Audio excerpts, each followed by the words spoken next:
What happened to 19-year-old Anton Black, who died during a police confrontation in Maryland? Anton Black was struggling with his mental health when an incident with a younger boy prompted witnesses to call police, but what happened next divided the town of Greensboro, Maryland. Anton Black, a black teen from Maryland, took his last breath in 2018 while being restrained by police just steps from his front door. Black's anguished mother looked on as her son's body suddenly went limp and resuscitation attempts failed to revive the 19-year-old. "They didn't let him up. I'm standing right there," his mother Jenna Black told. Black's death divided the small town of Greensboro, Maryland, which some had described as a modern-day Mayberry, and raised questions about the actions of the police officers at the scene, including one with a controversial past. The teen's death was ultimately ruled an accident and no charges were ever filed in connection to it, but questions still linger about the actions officers took that day. Who was Anton Black? Anton Black was a popular and beloved fixture in Greensboro. He was voted the high school homecoming king twice and was a standout athlete among his peers, participating in football, basketball, and track. He was a star wide receiver on the football team and Mid-Atlantic champion in the 100, 200 and high jump, his father Anton Black said. He was, a very exciting young man to see. I used to love to see him run, and jump. After high school, Anton headed to college and also pursued a modeling career, but in the summer of 2018, his parents noticed he seemed to be going through a difficult time. To me, all of a sudden he got moody, he was crying, he was upset all the time, Anton said. Anton spent a week in the hospital, where he was diagnosed with bipolar disorder. The day Anton Black died. On September 15, 2018, just 10 days after he was discharged from the hospital, Anton had been out playing basketball in a local park when he ran into his 12-year-old neighbor, Xavier, whom he'd known for years. As the two walked back to their homes, two witnesses reported seeing Anton put Xavier into a headlock at around 7 p.m. Xavier would later tell authorities he believed Anton might throw him into the river as they passed over a bridge. So when one witness asked him whether he wanted them to call 911, he told them that he did. Just a few minutes later, Greensboro Police Department Officer Thomas W. Webster stopped Anton and Xavier along the side of the road. Xavier told Webster that Anton was schizophrenic, an inaccurate statement. As Webster was trying to assess the situation, Xavier walked off. Webster told Anton he needed to place him in handcuffs, but before he could, Anton responded, "I love you. I love you," and then turned and ran away toward his home. Webster got into his patrol car and set off in pursuit. Two officers from neighboring departments joined in and a civilian on a motorcycle also got in on the attempt to apprehend the teen. According to body cam footage, which took Anton's family months to get released, Webster arrived outside of Anton's home and found the teen locked inside a vehicle. Without saying a word to him, the police officer took out his baton, bashed the driver's side window in, and used a taser on Anton.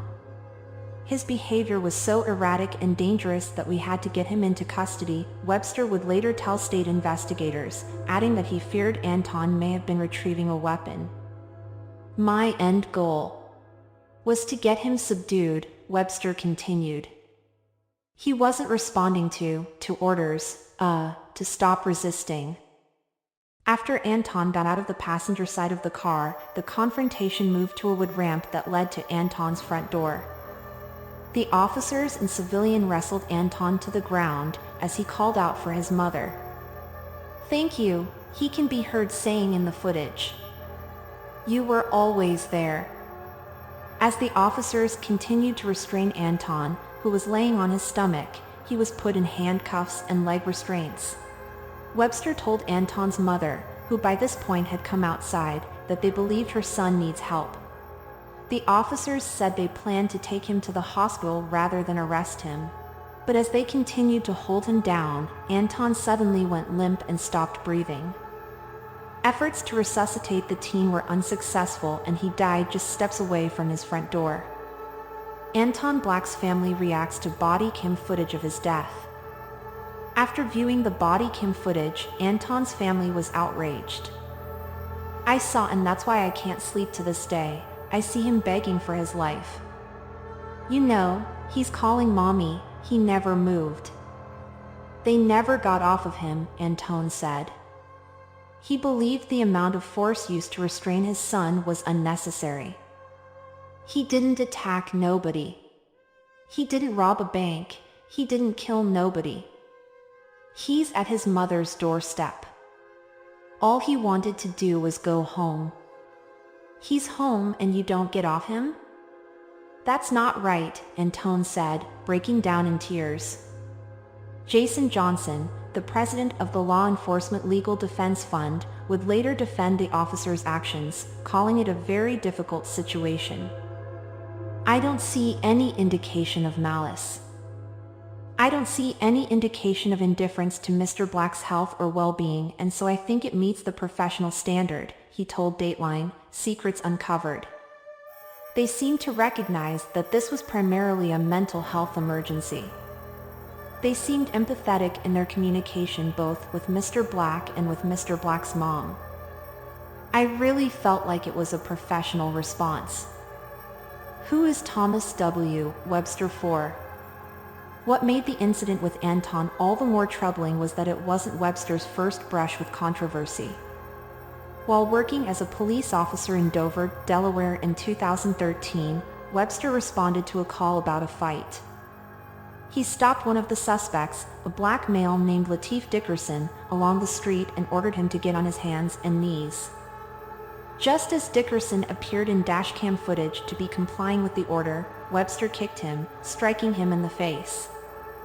The kick knocked Dickerson unconscious and sent him face-first into the ground, which broke his jaw. Webster was charged with second-degree assault after the incident, but claimed in court that he thought Dickerson was reaching for a gun and said that he meant to kick him in the upper body. He was acquitted on the charges against him. This sends us years backwards. We're clearly not happy with this response, Lamar Gunn, then president of the Central Delaware NAACP branch, told the media at the time. Webster resigned as a police officer with Dover as part of an agreement with the city, which allowed him to keep his $230,000 pension. Gunn told Dateline he thought Webster's career as an officer was done, but 2 years later he was hired in Greensboro. When Gunn learned Greensboro was in the process of hiring Webster, he reached out to the city manager. "I went step by step and explained why you would have to hate the people you serve to unleash that type of monster on unsuspecting citizens," he said. Christina Robinson, who had been like a second mother to Anton, went door to door to get signatures to try to remove Webster from his new post. But the town council decided to keep him in the position. Just 6 months later, Webster responded to the call that would end Anton's life. The controversy around Anton Black's cause of death. In the aftermath of the incident, Maryland's then Chief Medical Examiner Dr. David R. Fowler declared Anton's death had been an accident and found no evidence that his restraint by law enforcement directly caused or significantly contributed to the teen dying. The autopsy report listed a heart defect as the cause of death, adding that his bipolar disorder was a contributing factor. Fowler would later receive national attention after he testified for the defense in the trial of former Minneapolis police officer Derek Chauvin, who was later convicted of George Floyd's 2020 murder. Fowler testified in that case that he believed the cause of Floyd's death was undetermined. As for Anton's case, not everyone agreed with Fowler's assessment. Dr. Roger Mitchell, a former chief medical examiner for Washington, D.C. and head of pathology for Howard University, told Dateline, "Secrets uncovered that even if Anton had a heart defect, the struggle that occurred that day as officers tried to subdue him likely exacerbated it." He noted the autopsy detected petechiae and hemorrhaging of the eyes, suggesting asphyxiation. Mitchell believes the manner of death should have been declared a homicide. Anton Black was in a fight and lost, and that is a homicide, he said. Maryland State Police also conducted an investigation into the officer's actions that day, but no criminal charges have ever been filed. 11 months after Anton's death, Webster was decertified as a police officer and fired from the Greensboro Police Department.